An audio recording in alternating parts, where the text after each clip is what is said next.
Rapper Nicki Minaj ametoa maoni yake kuhusu moja nadharia za muda mrefu zinazozungumzwa katika tasnia ya muziki, madai kuhusu uwepo wa kundi la siri linalojulikana kama Illuminati.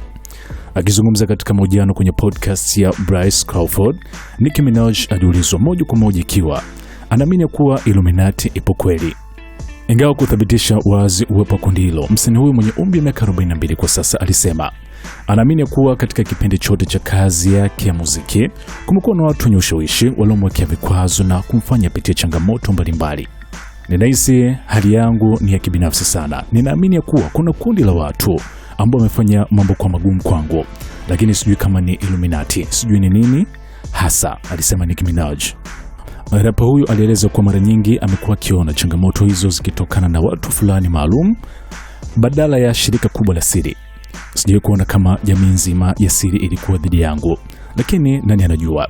Inawezekana wanajiita nini au wanadai kuwa nani, wao wenyewe ndio wanaweza kueleza hilo. Lakini je, kumekuwa na vita vya kiroho? Bila shaka, aliongeza. Akikumbuka mwanzo wa safari yake ya muziki, Nicki Minaj alieleza kuwa aliingia katika tasnia hiyo akiwa na mtazamo chanya zaidi.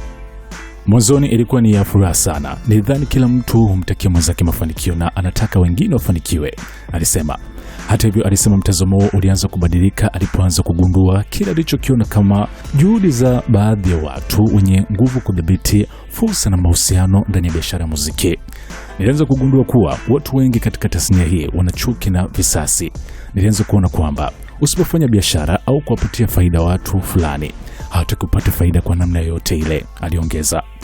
Kwa mujibu wa Nicki Minaj, hali hiyo ilimfanya tambua kuwa baadhi ya watu walitaka kuwa na ushawishi mkubwa juu ya maisha na kazi za wasanii kana kwamba ni mali zao. Ilianza kuhisi kama kila mtu anataka kuweka umiliki wake kwa binadamu kama vile ni mali, na usipofuata sheria zao au kuingizia fedha, wanaweza kujaribu kukuzuia kupata kipato na kufanikiwa katika tasnia unayopenda. Katika sehemu nyingine ya mahojiano hayo, Nicki Minaj alisema anatamani angejua mapema ya kuwa mafanikio katika tasnia ya muziki yanahusisha zaidi ya vipaji na muziki wenyewe. Ilikuwa kama vita vya kiroho visivyokoma. Natamani angejua mapema kuwa tasnia ya muziki ni uzoefu wa kiroho kwa kiwango kikubwa. Nahisi kama niliingia vitani nikiwa na maandalizi duni, kwa sababu sikupewa taarifa kuhusu mambo ambayo yangenikabili mbele ya safari. Nililazimika kujifunza kila kitu nilipokuwa tayari nimeingia ndani ya tasnia, alisema. Sikia hiki anachokisema hapa. You just said it's fascinating me right now. Is the Illuminati real? Like, is that, I know people use that label to name, like, okay, powerful people, but so take that with a grain of salt, like that label of Illuminati, like as a group. Like, is there an actual group of powerful people that kind of control everything? Okay, let me say, my situation is I feel like it's very personal. Like, I feel that there definitely is a group of people that have made things very difficult for me. But I don't know if, I don't know if they're Illuminati. I don't know what they are. I always was looking at it as if this was a personal issue, that one person didn't really like me and they happened to be in a powerful position, and they were able to use their influence to make people go against me.